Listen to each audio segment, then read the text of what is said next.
सर्वांना माझा क्रांतिकारी जय भीम। सर्वप्रथम मी नाशिक येथे झालेल्या दुर्घटनेत मृत्युमुखी पडलेल्या नागरिकांप्रती भावपूर्ण श्रद्धांजली व्यक्त करतो आणि महासत्तेच्या गप्पा मारणाऱ्या शासक वर्गाने आरोग्य व्यवस्थेचे जे हाल केले आहेत, जे ऑक्सिजन एमर्जन्सी निर्माण झालेली आहे, त्याचा तीव्र शब्दामध्ये निषेध नोंदवतो। आज भीमगीतांचे सुप्रसिद्ध कवी आदरणीय उपासक कल्याण जाधव सरांचं निधन झाले। त्यांच्याप्रती देखील मी ह्या ठिकाणी त्यांच्या स्मृतीप्रती भावपूर्ण श्रद्धांजली व्यक्त करतो। आजच्या ह्या फेसबुक लाईव्हचा विषय आहे संस्कृत भाषेचं असत्य, संविधान सभा आणि डॉक्टर बाबासाहेब आंबेडकर। भारतीय सर्वोच्च न्यायालयाचे सरन्यायाधीश श्री शरद बोबडेजी यांनी 14 एप्रिल 2021 रोजी नागपूरमध्ये महाराष्ट्र नॅशनल लॉ युनिव्हर्सिटीचं जी अकॅडमिक बिल्डिंग होती, त्या बिल्डिंगच्या उद्घाटनपर भाषणामध्ये बाबासाहेब आंबेडकरांनी संस्कृतला राष्ट्रभाषा करण्याचा, राजभाषा करण्याचा प्रस्ताव मांडला होता असं सांगितलं व एकूण 5 मुद्द्यावरती त्यांनी भाष्य केलेलं आपल्याला त्या भाषणामध्ये दिसेल। ही आजची बाब नाही।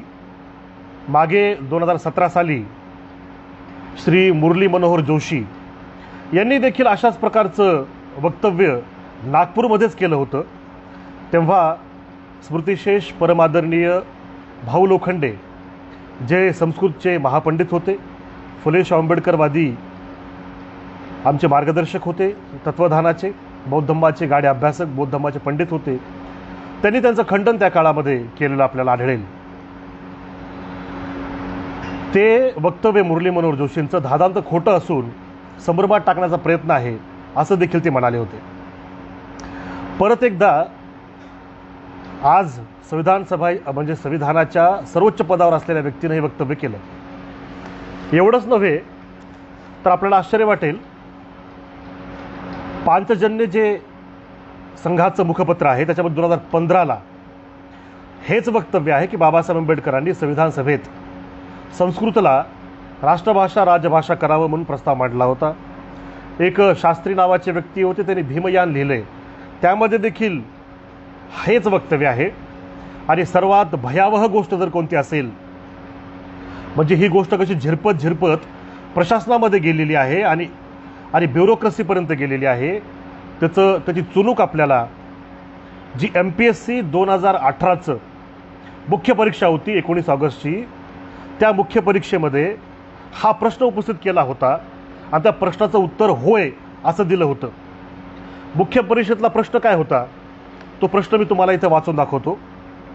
CSATमध्ये प्रश्न होता, विधान अ विधान ब असे 2 विधान दिले होते की डॉक्टर बाबासाहेब आंबेडकर यांनी घटना परिषदेत असे सुचविले की भारताची राष्ट्रभाषा संस्कृत असावी, कारण ब संस्कृतवर प्रभुत्व असल्याखेरीज प्राचीन भारतीय साहित्य आणि अन्य ज्ञानशाखात भारतीयांनी किती महत्त्वाचं योगदान दिलंय हे कळणार नाही।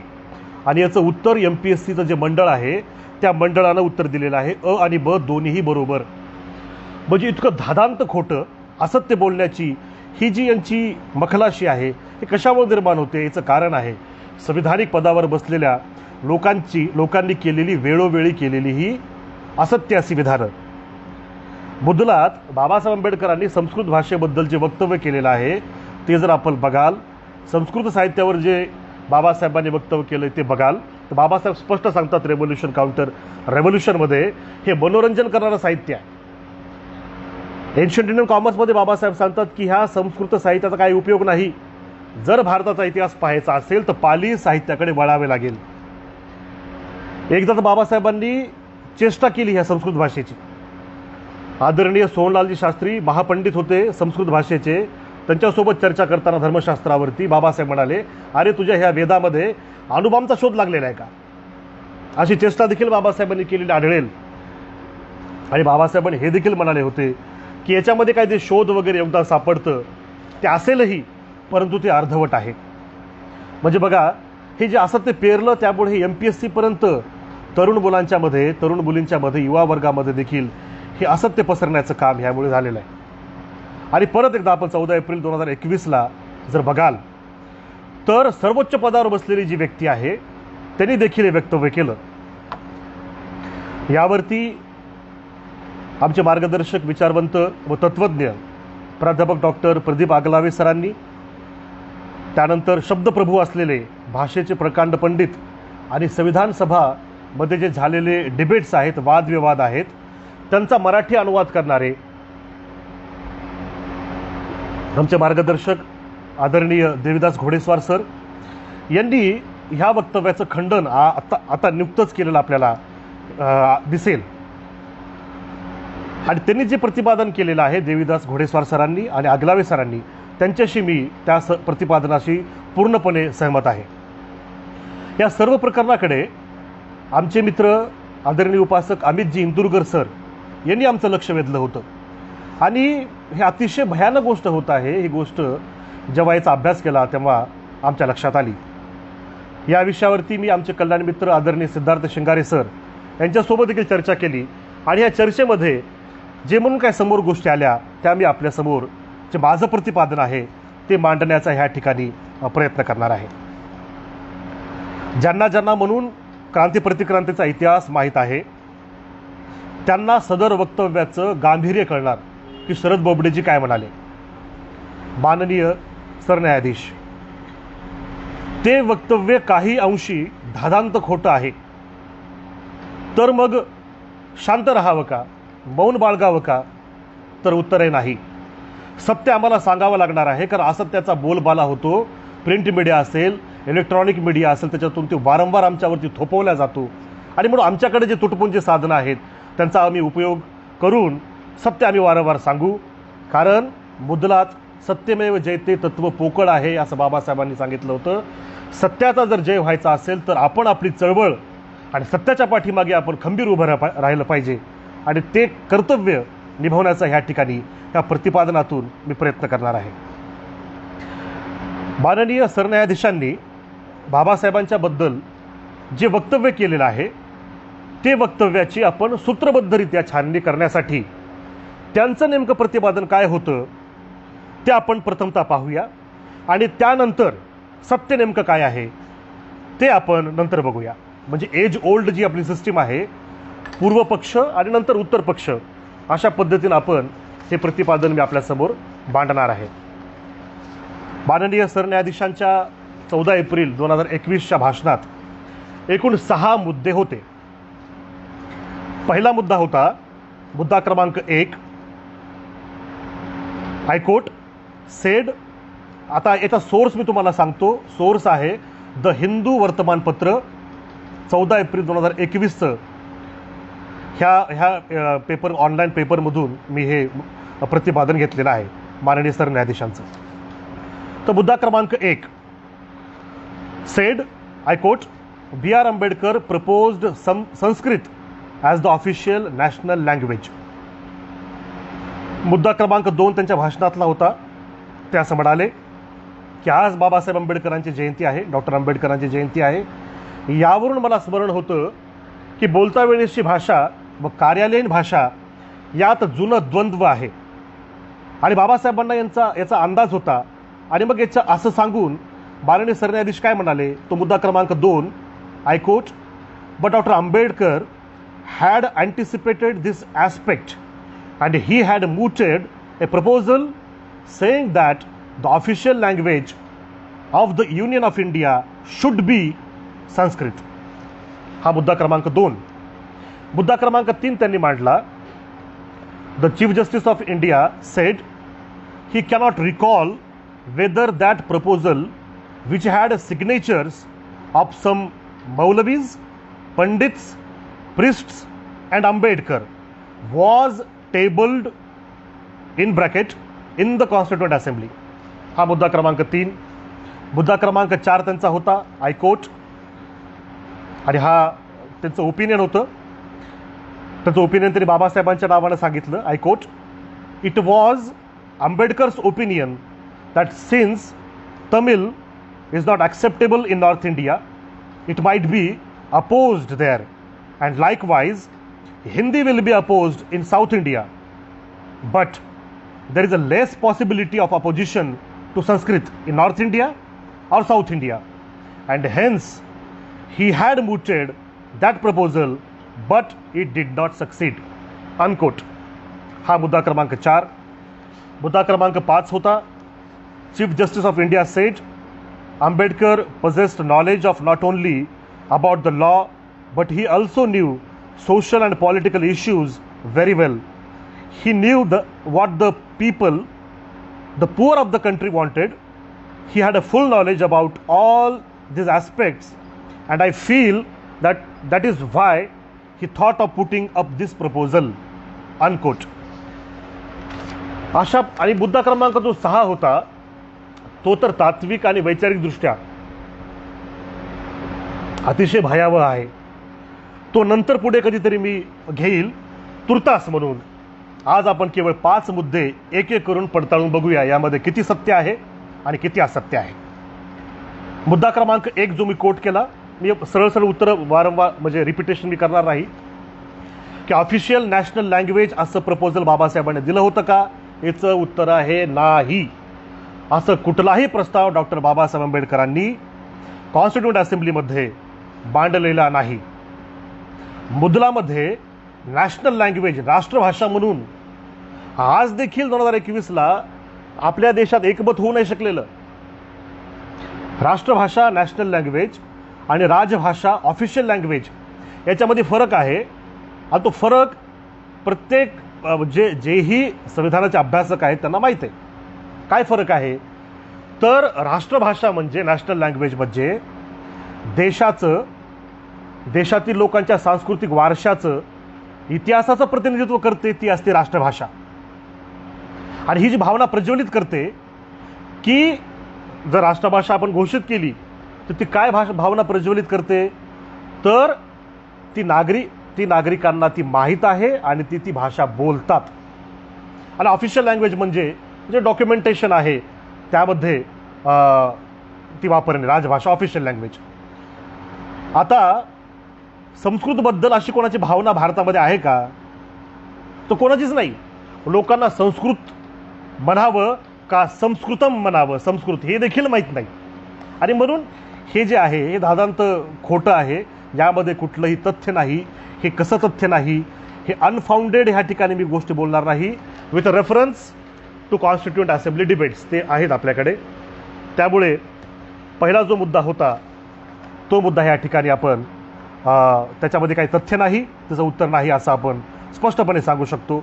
आता ज्यांची भावना असेल की संस्कृत भाषा आमची आहे ती जी भारतामध्ये मायक्रोस्कोपिक मायनॉरिटी आहे, बस त्या लोकांची असेल, परंतु बहुसंख्य भारतीयांची अशी अजिबात भावना नाही.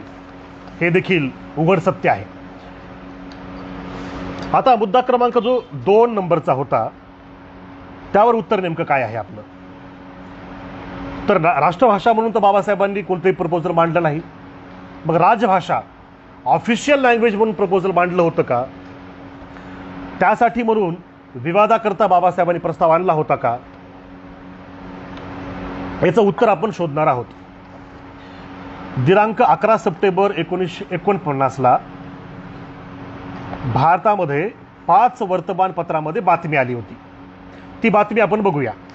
दिनांक 11 सप्टेंबर 1949ला भाषा ऑफिशियल लँग्वेज आणि नॅशनल लँग्वेज असावी याची जी चर्चा झाली संविधान सभेत ती 12 September 1949 I repeat 12 September 1949, 13 September 1949 आणि 14 सप्टेंबर 1949 अशी जवळपास 2.5 दिवस झालेली आहे. त्याच्या आदल्या दिवशी म्हणून 5 पेपरमध्ये वर्तमानपत्रामध्ये बातमी आली होती. ती बातमी आपल्याला वाचून दाखवतो की बाबासाहेबांनी ऑफिशियल भाषेसाठी म्हणून प्रस्ताव आणला होता का? याचा नेमका रेफरन्स नेमका काय आहे? हे कुठून पांचजन्यवाले, कुठून मुरली मनोहर जोशीवाले, कुठून भीमयान, कुठून तो BP मौर्या आणि कुठून MPSCचं जे मंडळ आहे ते लोक हे प्रश्न घेतात. तर बातमी होती द हिंदू पेपरमध्ये. ती बातमीत काय लिहिलं होतं? India's state language, law minister Ambedkar is among those who have sponsored Sanskrit as the official language. दुसरं वर्तमानपत्र स्टेट्समन, त्यामध्ये बातमी होती Ambedkar among sponsors Sanskrit proposed as official language. The Sunday Hindustan standard हा तिसरं वर्तमानपत्र, याच्यात बातमी होती Sanskrit as a official language of Indian union, Ambedkar among signatories. National Herald याच्यामध्ये देखील बातमी होती आंबेडकर फेवर्स संस्कृत. आणि पाचवी बातमी जी आपल्याला भेटली ती म्हणजे 12 सप्टेंबर हिंदी वर्तमानपत्रात, हिंदुस्तान नावाचं वर्तमानपत्र होतं, त्यामधली बातमी राजभाषा संस्कृत हो, प्रस्तावकों में डॉक्टर आंबेडकर भी. आणि याच्यामध्ये PTIचा एक प्रश्न देखील त्यांनी टाकलेला आहे. Question about this move, doctor Ambedkar asked PTI correspondent what is wrong with Sanskrit.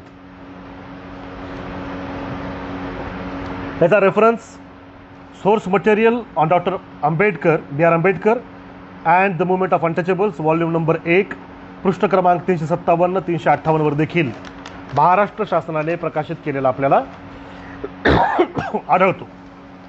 आता ह्या 5 बातम्यामध्ये प्रस्तावक नेमके कोण होते, प्रपोजल ज्यांनी मांडलं होतं त्यांची लिस्ट पण दिलेली आहे. आणि त्या लिस्टमध्ये त्यासोबतच तो जो प्रपोजल होतं त्या प्रपोजलचं अमेंडमेंट क्रमांक 310A हे देखील त्या वर्तमानपत्रामध्ये छापलेलं आहे. ते कोण होते त्या लिस्टमध्ये, मी तुम्हाला ती लिस्ट वाचून दाखवतो.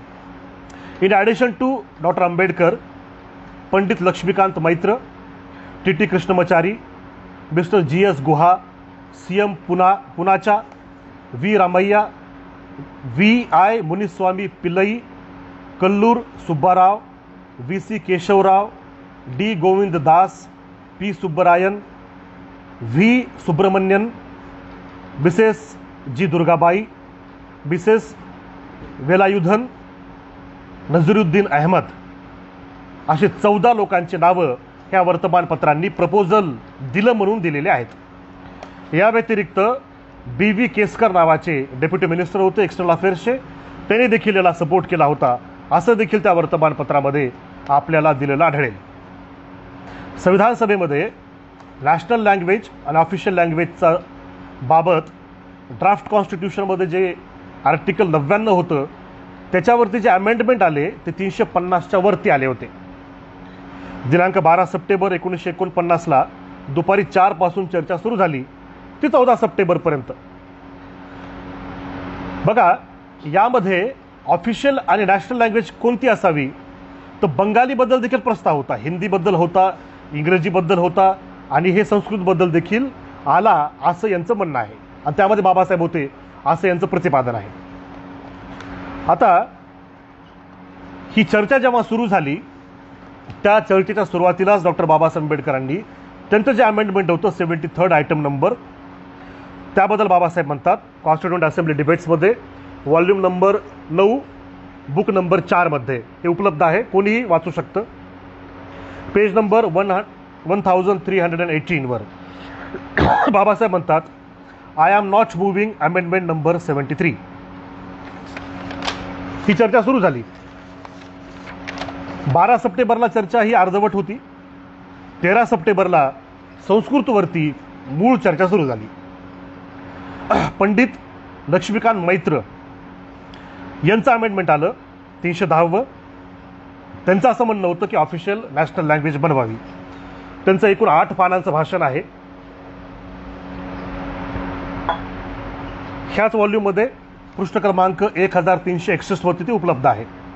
भाषणाच्या शेवटी संस्कृतबद्दल पंडित लक्ष्मीकांत मैत्र काय म्हणाले, I want to know whether my appeal evokes any response in the hearts of my friends from the north and the south. You should have the highest respect for Sanskrit, the language of your forefathers. Is it not a proper thing for you to do a difference to them, indifference to them, when you have got today the chance of shaping the future generations, question mark, let us bury hatchets and so forth, unquote. असं त्या 8 पानाच्या भाषणामध्ये त्यांनी संस्कृतची भलावण केलेली आपल्याला दिसेल. त्यांच्या व्यतिरिक्त कोण कोण बोललं तर त्यांच्या आधी आर.व्ही. धुळेकर बोलले होते. आर.व्ही. धुळेकर संविधान सभेचे मेंबर, त्यांचं काय म्हणणं होतं, ते म्हणाले हिंदी राजभाषा राष्ट्रभाषा बनवा आणि संस्कृतला आंतरराष्ट्रीय भाषा बनवा, make it a international language, असं धुळेकर म्हणाले. या व्यतिरिक्त नजरुद्दीन अहमद यांनी देखील संस्कृतची भलावण केली. त्यांचं समर्थन हिंदीला होतं, परंतु कुलधर चलैया यांनी देखील केली. बी.एम. गुप्ते जे मुंबईतून निवडून गेलेले सदस्य होते महाराष्ट्रातले, त्यांनी सांगितलं की हिंदी स्वीकारावी, परंतु संस्कृताइज्ड हिंदी, संस्कृताइज्ड शब्द, संस्कृतीकरण झालेले शब्द स्वीकारणं आवश्यक आहे. म्हणजे धुऱ्याधुऱ्यानं संस्कृत त्यांनी समर्थन केलेलं आपल्याला दिसेल. पुरुषोत्तमदास टंडन देखील त्यांनी देखील सांगितलं की संस्कृत प्रॅक्टिकल नाही, परंतु संस्कृतचं मी समर्थन ॲज अ प्रॅक्टिकल म्हणून करतो. पंडित श्यामाप्रसाद मुखर्जी देखील यांनी काय केलं, संस्कृतवरती रिमार्क केला, परंतु हिंदीला राजभाषा म्हणून राष्ट्रभाषा म्हणून मांडलं. अशा प्रकारे 299 मेंबर जे होते संविधान सभेमध्ये, त्याच्यामध्ये केवळ एकाच व्यक्तीनं संस्कृत ही राष्ट्रभाषा, संस्कृती राजभाषा व्हावी म्हणून मांडणी केली, ते म्हणजे पंडित लक्ष्मीकांत मैत्र. बाकी कोणीही संस्कृत भाषा राजभाषा व्हावी, राष्ट्रभाषा व्हावी असं 299 मेंबरमध्ये, मग ते पंडित श्यामाप्रसाद मुखर्जी का असेनात, त्यांनी कुठेच संस्कृत भाषा ऑफिशियल नॅशनल लँग्वेज व्हावी म्हणून म्हटलेलं नाही. आणि बाबासाहेब आंबेडकरांनी म्हटलं असं म्हणणं म्हणजे हे तुम्ही सगळं दुर्लक्षित करत आहात असं हे दिसतं. बातमी खोटी होती का मग पेपरमध्ये आलेली? तर्क सांगतो की नाही.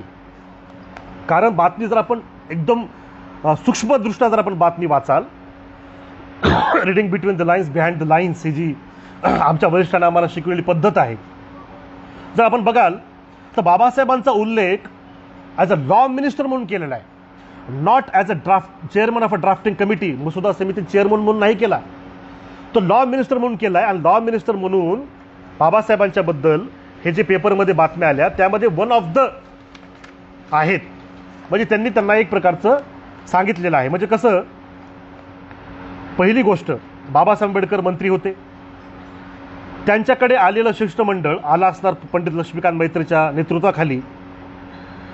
आता Babasaheb Ambedkar he was a democrat, लोकशाहीची प्रक्रिया आहे, आणि मंत्री असताना आलेल्या शिष्टमंडळाला ते हाकलून लावतील का? हाकलून लावणार नाहीत. त्यांचं ते म्हणणं ऐकून घेतील. आणि मुदलामध्ये त्या काळात हिंदी आणि इंग्रजी हा जो वाद होता, हा वाद अतिशय शिगेला पोहोचला होता. बंगाली राष्ट्रभाषा, सॉरी थोडं इंटरप्शन झालं होतं. तर अशा पद्धतीनं अनेक भाषा समोर आल्या होत्या. मग एक अल्पसंख्यक गट जो होता, म्हणजे 299 पैकी एकच व्यक्ती पंडित लक्ष्मीकांत मैत्र, त्यांचं असं म्हणणं होतं की संस्कृत भाषा व्हावी. मग त्याचा आवाज दाबून टाकायचा का? तर हे संविधान म्हणजे हे लोकशाहीचं मूल्य नाही, हे बाबासाहेबांना निश्चित स्पष्टपणे माहीत होतं. त्यामुळे बाबासाहेब आंबेडकरांनी त्या शिष्टमंडळाला होकार दिला असावा. बरोबर 11 सप्टेंबर 1949ची बातमी आहे. 11 सप्टेंबर 1949च्या आधी बाबासाहेबांनी संस्कृतबद्दल काही वक्तव्य केलेलं, काही भलावण केलेलं आढळत नाही. उलट संस्कृत भाषेची चेष्टा केलेली आढळेल. आणि नंतर देखील 11 सप्टेंबर 1949 नंतर संविधान सभेमध्ये कुठलंही प्रपोजल आणलं नाही. आणि नंतर देखील संस्कृत भाषेबद्दल एक ओळ देखील बाबासाहेबांनी बोललेली आपल्याला आढळत नाही.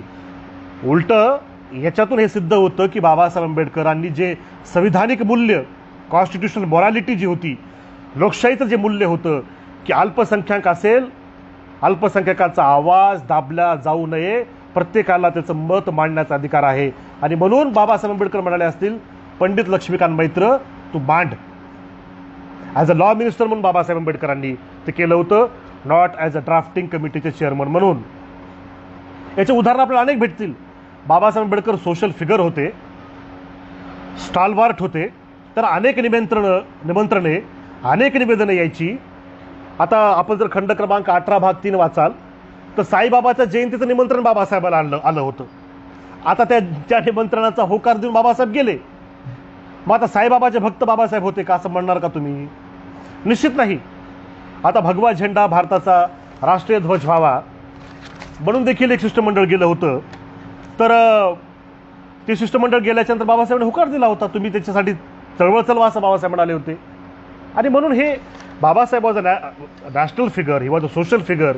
आणि त्यामुळे त्यांच्याकडे जे शिष्टमंडळ जातील त्या शिष्टमंडळाचं म्हणणं ऐकून घेणं ॲज अ प्रशासक म्हणून त्यांनी दिलेलं ते पाठबळ होतं. ही गोष्ट आपण नजरेआड करता कामा नये असं मला वाटतं. आपण ह्या गोष्टीचं त्या पेपरमध्ये आलेल्या बातमीचं हे विश्लेषण आहे. ती त्यांची भूमिका इडिओलॉजिकल फिलॉसॉफिकल कधीही नव्हती. त्या बातम्याच्या अगोदर बघा की त्यानंतर बघा, संस्कृतबाबत त्यांनी काहीही केलेलं नाही. तो मुद्दाच नव्हता. असला जरी तर ते अतिशय गौण मुद्दा होता. आता बघा, संविधान सभेच्या त्या भाषेवर त्या चर्चेमध्ये बाबासाहेब आंबेडकरांनी केवळ 2 स्टेटमेंट दिलेले आहेत त्या 2.5 दिवसाच्या भाषणात, 2.5 दिवसाच्या डिबेट वादविवादामध्ये.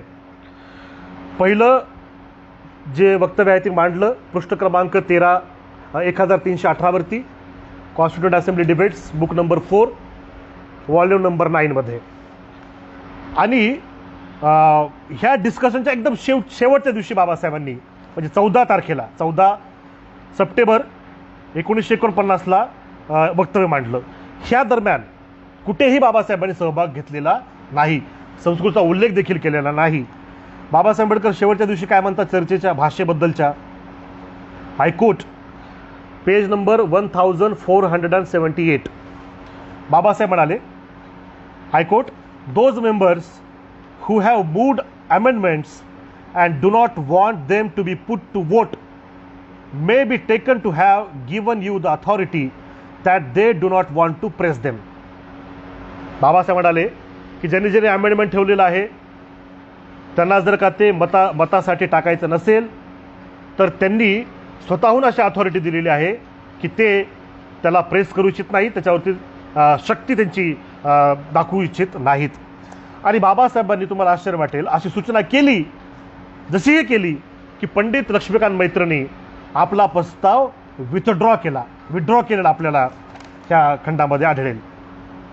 आता बघा, केवळ एवढंच नाही तर ज्यांचे नावं त्या वर्तमानपत्रांनी, मग स्टेट्समन असेल, द हिंदू पेपर असेल, नॅशनल ते हिंदुस्तान स्टँडर्ड असेल, ह्या वर्तमानपत्रांनी ज्यांचे नावं दिले होते त्या 14 लोकांचे, त्या 14 लोकांनी तिथं काय केलं संविधान सभेमध्ये, तर पंडित लक्ष्मीकांत मैत्रेंनी विथड्रॉ केलं. 14 लोकांपैकी 5 लोकांनी विथड्रॉ केलं, 9 लोक तर बोललेच नाही. त्या 5 पैकी केवळ एकाचंच संस्कृत असावं असं म्हणणं होतं. गोविंददासनं विथड्रॉ केलं, त्यांचं म्हणणं होतं हिंदी असावी. पी सुब्बरायांचं काय म्हणणं होतं, त्यांचं तर असं म्हणणं होतं की संस्कृत भाषेला 15व्या नंबरवर टाका, 15व्या क्रमांकावर त्या लिस्टमध्ये टाका. हे संविधान सभेच्या डिबेट्समध्ये भेटेल. मिसेस दुर्गाबाई काय म्हणाल्या, त्या म्हणाल्या की अय्यंगारचा जो ड्राफ्ट आहे तो अय्यंगारचा ड्राफ्ट तुम्ही ॲक्सेप्ट करा. नजरुद्दीन अहमद काय म्हणाले, त्यांचं संस्कृतबद्दलचं जी भलावण केली ती फार मजेशीर, तुम्ही वाचा ती, परंतु त्यांनी काही संस्कृतचं प्रतिपादन त्या ठिकाणी मांडलेलं नाही. म्हणजे ह्या 14 लोकांचे जे नावं दिले पेपरनी त्याच्यापैकी 9 जण तर बोललेच नाही. जे 5 जण बोलले त्या 5 पैकी केवळ एकानंच ती मांडणी केली आणि ती देखील त्यांनी विथड्रॉ केलेली आपल्याला ह्या ठिकाणी दिसेल. आता जो मुद्दा क्रमांक 3 माननीय सरन्यायाधीश यांच्या त्या भाषणामध्ये होता की I cannot recall whether it was tabled or not. तर याचं उत्तर आहे हो, टेबल्ड केलं होतं. म्हणजे ज्यांनी प्रस्ताव मांडला होता त्यांनी हे आपण यातून सिद्ध केलं आणि ते विड्रॉ झालेलं आहे. त्यामुळे हा मुद्दा क्रमांक 3 देखील त्या ठिकाणी संपतो. आता मुद्दा क्रमांक 4 जो आहे तो मुद्दा क्रमांक 4, माननीय सरन्यायाधीशांचं म्हणणं असं होतं की डॉक्टर बाबासाहेब आंबेडकरांचं असं मत होतं, असं सरन्यायाधीश म्हणतात, की तमिळ उत्तर भारतीय लोक स्वीकारणार नाहीत आणि हिंदी दक्षिण भारतीय लोक स्वीकारणार नाहीत. त्यामुळे दक्षिण आणि उत्तर भारतीयांना एकत्र करणारं जर कुठली भाषा असेल तर ती संस्कृत. आणि त्या भाषेला कोणीही विरोध करणार नाही असं बाबासाहेबांचं ओपिनियन होतं, असं माननीय सरन्यायाधीश ह्या भाषणामध्ये म्हणतात. आता हे काय म्हणता येईल त्याला, अतिशय अनफाउंडेड वक्तव्य आहे. हा कुठला याला सोर्स नाही, कुठलंही याला बूड नसलेलं वक्तव्य आहे. जर आपण डॉक्टर बाबासाहेब आंबेडकरांचं दी अनटचेबल्स हा ग्रंथ वाचाल, व्हॉल्यूम नंबर 7, पेज नंबर 299-300, त्यामध्ये बाबासाहेब आंबेडकर तमिळ भाषा आणि संस्कृत भाषा याबद्दल काय बोलतात त्याचं मी मराठी अनुवाद आपल्याला ह्या ठिकाणी वाचून दाखवतो. बाबासाहेबांचं असं ओपिनियन होतं का उलट याच्या उलट बाबासाहेबांचं ओपिनियन होतं? मला वाटतं बाबासाहेबांचं तमिळ भाषा, संस्कृत भाषा आणि उत्तर भारत आणि दक्षिण भारत यांच्याबद्दलचं वक्तव्य, त्यांच्या अस्पृश्य मूळचे कोण ह्या ग्रंथामध्ये बाबासाहेबांनी दिलेलं मी आपल्यासमोर मराठीमध्ये जे आहे ते मांडण्याचा प्रयत्न करतो. आता मी हे रीड करतो आणि आपण ठरवायचं, याच्यावरती मी काय भाष्य करणार नाही. आय कोट, ध्यानात बाळगण्यासारखी दुसरी बाब म्हणजे द्रविड हा मूळ शब्द नसून तमिळ या शब्दाचे संस्कृतीकरण होऊन तो बनलेला आहे.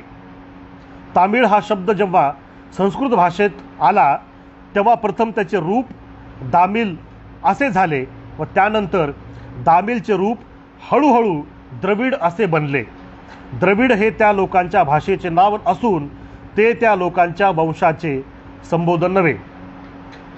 लक्षात घेण्यासारखी तिसरी गोष्ट अशी की तमिळ किंवा द्रविड ही भाषा केवळ दक्षिण भारतातील नसून आर्य येण्यापूर्वी संपूर्ण भारताची ती भाषा होती आणि काश्मीरपासून कन्याकुमारीपर्यंत बोलली जात होती.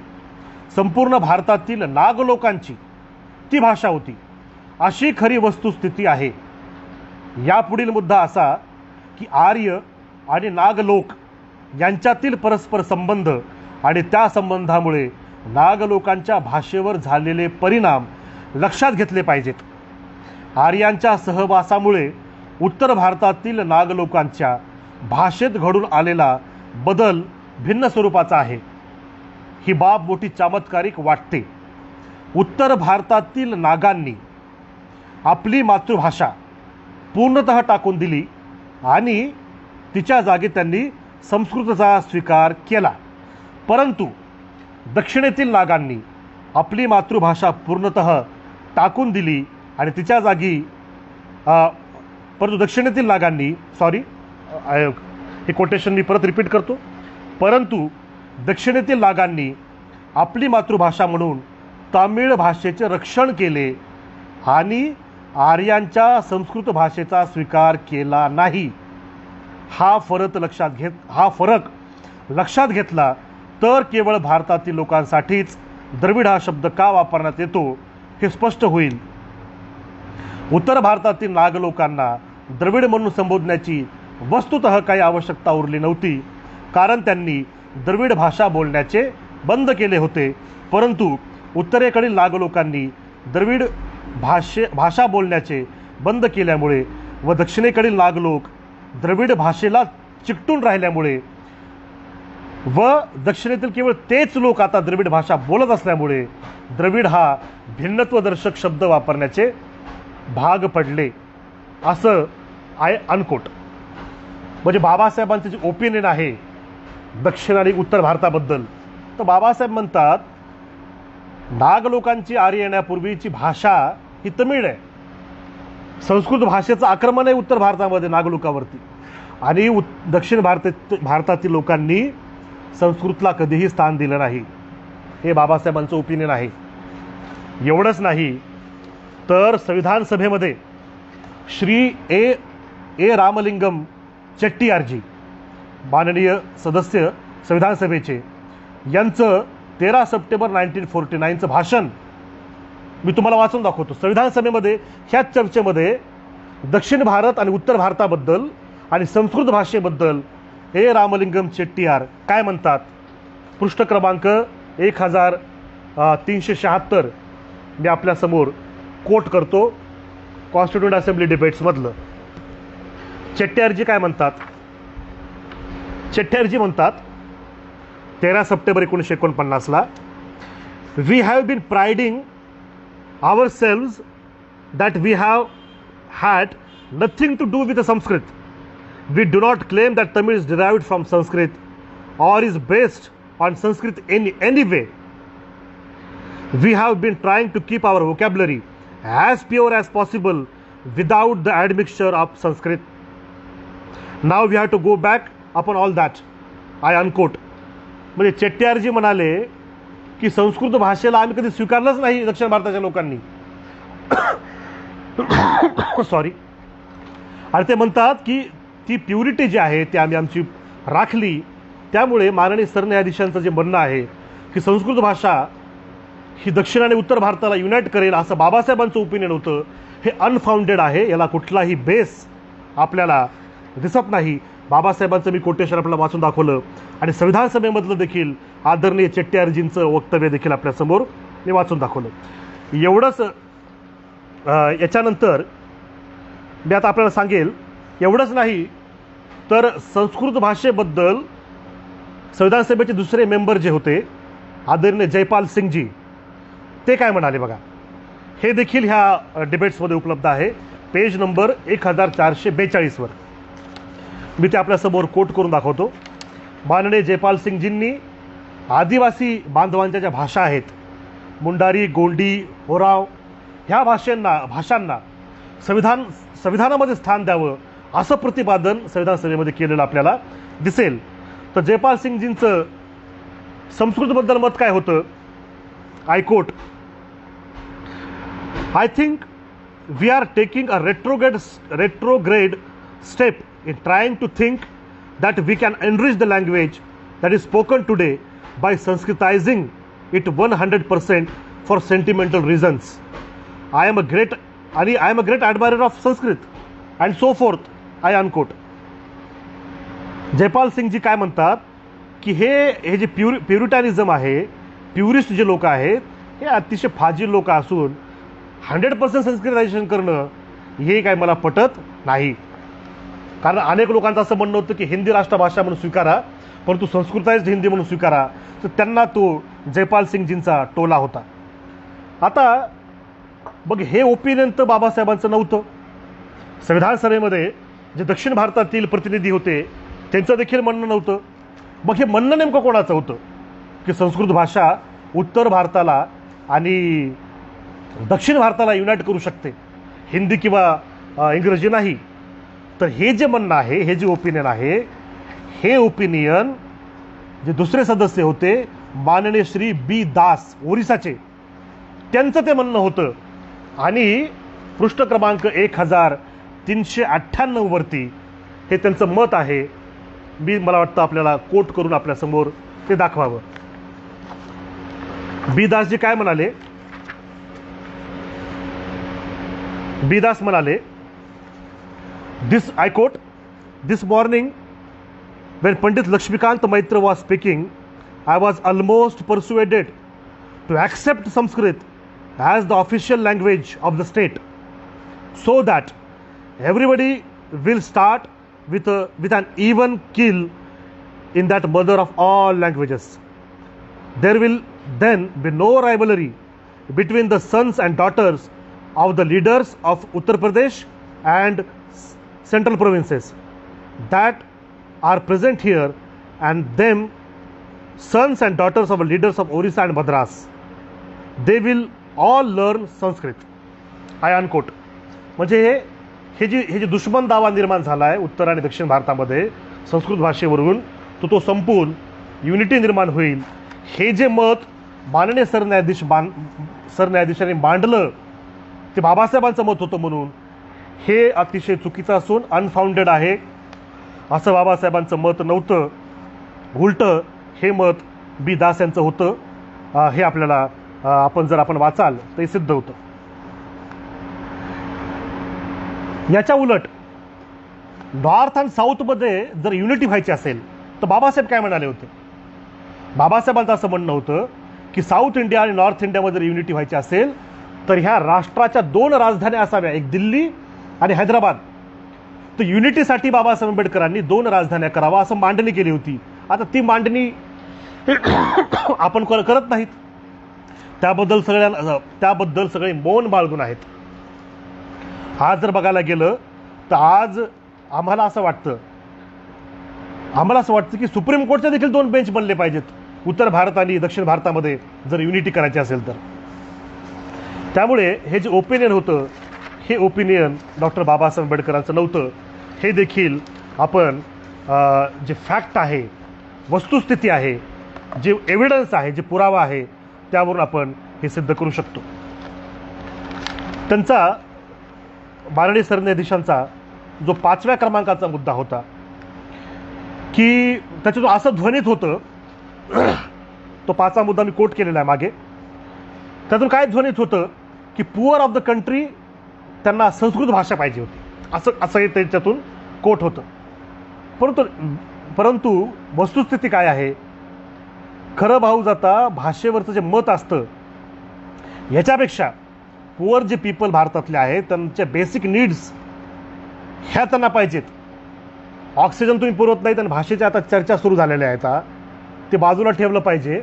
नेमकं काय होतं आमची नीड, ती नीड बाबासाहेबांना माहीत होती आणि त्या नीडमध्ये निश्चितपणे संस्कृत भाषा ही आमची कधीच नीड नव्हती आणि कधीच असणार नाही. याच्या उलट बाबासाहेब आंबेडकरांनी आमची जी नीड होती बहुसंख्य भारतीयांची, ती नीड काय होती ती स्पष्ट शब्दामध्ये मांडलेली आहे. कारण सर्वाइल क्लास म्हणजे गुलाम वर्ग म्हणजेच भारतातला पुअर ऑफ द कंट्री आहे. आणि बाबासाहेब सांगतात की आम्हाला काय पाहिजे, व्हॉट वी नीड, आम्हाला पाहिजे complete destruction of a Brahmanism as a philosophy of life and as a base of social order. ही आमची नीड आहे. हे संस्कृत भाषा वगैरे हा मुद्दा कधीही आमच्यासाठी नव्हता. तर हे प्रपोजल जे होतं हे प्रपोजल लक्ष्मीकांत मैत्री यांचं होतं. बाबासाहेब आंबेडकरांचं हे प्रपोजल अजिबात नव्हतं. त्यामुळे ती बातमी जरी खरी असली, बाबासाहेब एक प्रशासक होते, एक लॉ मिनिस्टर मंत्री होते. 299 मध्ये एक व्यक्तीचं मत देखील डावललं जाऊ नये म्हणून कदाचित बाबासाहेब आंबेडकरांनी ओके त्यांना म्हटलं असेल. परंतु याचा अर्थ बाबासाहेब यांनी संस्कृत भाषेला भलावण केली याचा अर्थ असा त्याच्या समर्थन केलं असा होत नाही. उलट बाबासाहेब आंबेडकरांनी इंटरनॅशनल बुद्धिस्ट कॉन्फरन्स झाली होती 1954ला. त्या बुद्धिस्ट कॉन्फरन्समध्ये बाबासाहेब आंबेडकरांनी काय सांगितलं, बाबासाहेबांचं मी ते कोटेशन आपल्यासमोर मला वाटतं मांडावं. हे व्हॉल्यूम नंबर 18 भाग 3 मध्ये उपलब्ध आहे. हायकोर्ट बाबासाहेब म्हणाले, मी पार्लमेंटमध्ये असताना बौद्ध धर्माच्या पुनरुत्थानाविषयी काही गोष्टी करून टाकल्या आहेत. भारताच्या घटनेचा मी शिल्पकार आहे. मी ती घटना तयार केली, तीत पाली भाषेच्या उत्थानाची योजना करून ठेवली आहे. ही एक गोष्ट. दुसरी गोष्ट म्हणजे राष्ट्राध्यक्षांच्या राजवाड्यावर गौतम बुद्धाच्या शिकवणुकीतील पहिलेच चरण धम्मचक्र परिवर्तन घातले असून ते मी ब्रह्मदेशाचे अध्यक्ष डॉक्टर जी.पी. मललशेखर यांच्या दृष्टोत्पत्तीस आणले आहे. हे पाहून त्यांनाही मोठे आश्चर्य वाटले. तिसरी गोष्ट म्हणजे भारतीय पार्लमेंटच्या निशाणावर अशोक चक्र हे भारत सरकारचे प्रतीक म्हणून घटनेत मान्य करून घेतले आहे. हे सर्व करताना मला हिंदू, मुसलमान, ख्रिश्चन व पार्लमेंटच्या इतर सभासदांचा विशेष विरोध झाला नाही. इतके स्पष्ट आणि मुद्देसूद विवेचन मी पार्लमेंटमध्ये केले होते. I unquote. म्हणजे पहिली गोष्ट हे 5ही स्टेटमेंट जर आपण बघाल तर यामध्ये सत्य नाही, यामध्ये अनफाउंडेड बेसिसवरती हे त्यांनी म्हटलेलं आहे. शेवटी जाताना हे जे संस्कृतचं जे आज आता प्रश्न असा आहे की मुरली मनोहर जोशी जे असतील, माननीय सरन्यायाधीश जे असतील, MPCचं मंडळ ज्याने ते पेपरमध्ये GSच्या मुख्य परीक्षेमध्ये तो प्रश्न टाकला आणि अनेक पांचजन्य असेल, तर हे जे लोक आहेत हे संस्कृतचा असा प्रचार का करतात, याच्या पाठीमागे काय आहे? तर हे सरळ सरळ कल्चरल हेजेमनी जी असते ती प्रस्थापित करण्याचा कार्यक्रम आहे. ते नेमकं काय आहे याच्यावरती आपण येत्या काळामध्ये मला वाटतं भाष्य करावं. परंतु हे संस्कृतचे जे समर्थक आहेत आणि ते जे असत्य सांगत आहेत, मला वाटतं त्यांना संस्कृत भाषेमधलं जे सुभाषित सांगून माझं हे आता लांबलेलं जे प्रतिपादन आहे हे थांबवावं. आपल्याला संस्कृत आवडते, मीही कधी कोणत्या भाषेचा आम्ही देखील फुले शाहू आंबेडकरवादी तत्वाधानामध्ये जर आपण बघाल, आणि ॲज अ बुद्धिस्ट म्हणून देखील, ॲज अ प्रॅक्टिसिंग बुद्धिस्ट म्हणून भाषेचा आम्ही कधी द्वेष करत नाहीत आणि कधीही ते करणार देखील नाहीत. प्रत्येक भाषेचं स्थान आहे. परंतु याचा अर्थ अनैतिहासिक गोष्टी आपण बोलाल तर हे कोणीही खपवून घेणार नाही. तर त्याच संस्कृत भाषेमध्ये एक सुभाषित आहे, सत्यम ब्रूयात प्रियम ब्रूयात न ब्रूयात सत्यम प्रियम ना सत्यम च प्रियम ब्रूयात एष धर्म सनातन. सत्य व प्रिय बोलावं, अप्रिय सत्य आणि प्रिय असत्य नाही बोललं पाहिजे. हेच आपलं पूर्वपरंपरा आपली आहे. आणि म्हणून संस्कृत भाषेबद्दल जे तुमचं प्रिय असत्य आहे, बाबासाहेबांनी त्याच्याबद्दल समर्थन केलं, हे तुमचं प्रिय असत्य कृपा करून आता मांडू नका. ही तुम्हाला अंतःकरणपूर्वक विनंती की तुमचं ते धादांत खोटं आपण कृपया बंद करावं, हे आम्ही अंतःकरणपूर्वक विनंती करतो. आणि युनिटीसाठी, भारताच्या सभ्यतेसाठी काय गोष्टी युनिफाईंग आहेत त्या डिफाईंड झालेल्या आहेत कॉन्स्टिट्यूशन ऑफ इंडियामध्ये. Constitution of India is nothing but it's a social pact, social contract आहे. मेजॉरिटीनं जे आपल्याला मान्यता प्राप्त झालेली आहे ते आपण स्वीकारलं पाहिजे. आणि अनेक कंगोरे आहेत भारतीय एकात्मतेसाठी. त्या एकात्मतेच्या अगोदर परंतु डिग्निटी ऑफ पर्सन आहे. आणि तुमच्या संस्कृत साहित्यामध्ये बहुसंख्य भारतीयांची डिग्निटी समाप्त केलेली दिसते. आणि म्हणून ते असत्य तुम्हाला किती जरी प्रिय असलं तरी ते कृपया सांगू नये. आपण तिथेच थांबावं. आणि आमच्याकडून देखील आम्ही ह्या ठिकाणी मला वाटतं हे प्रतिपादन थांबवतो. ह्या प्रतिपादनाचा लेख स्वरूपामध्ये मी मांडण्याचा लिहिण्याचा प्रयत्न करेल. त्याला वेळ लागेल, आय डोंट नो कधी होईल. परंतु हे जे फेसबुक लाईव्ह केलेलं आहे त्या फेसबुक लाईव्हच्या पाठीमागे जे प्रेरणास्रोत होतं आमचे आदरणीय अमित इंदुरकर सर, त्यांचे मी शतशः आभार मानतो. त्यानंतर आमचे वरिष्ठ मार्गदर्शक आदरणीय घोडेस्वार सर, आगलावे सर, ह्या दोघांचे देखील मी आभार मानतो की त्यांनी लगेच ह्या प्रिय असत्याचं त्यांच्या खंडन केलं. आमचे कल्याण मित्र आदरणीय सिद्धार्थ शिंगारे सरांचे देखील आभार मानतो. त्यांच्यासोबत काल जी चर्चा केली त्या चर्चेमधून देखील, त्या मंथनातून देखील अनेक गोष्टी समोर आल्या. आपल्याला विनंती, आपण आजचं जे प्रतिपादन आहे ते जास्तीत जास्त शेअर करावं. आणि आपला काही प्रश्न असेल तर कृपया कॉमेंट बॉक्समध्ये विचारावा. मी मला वाटतं ह्या ठिकाणी थांबतो. आपण सर्वजण आलात, आपल्या सर्वांचे आभार. Thank you very much. जय भारत, जय संविधान, जय भीम.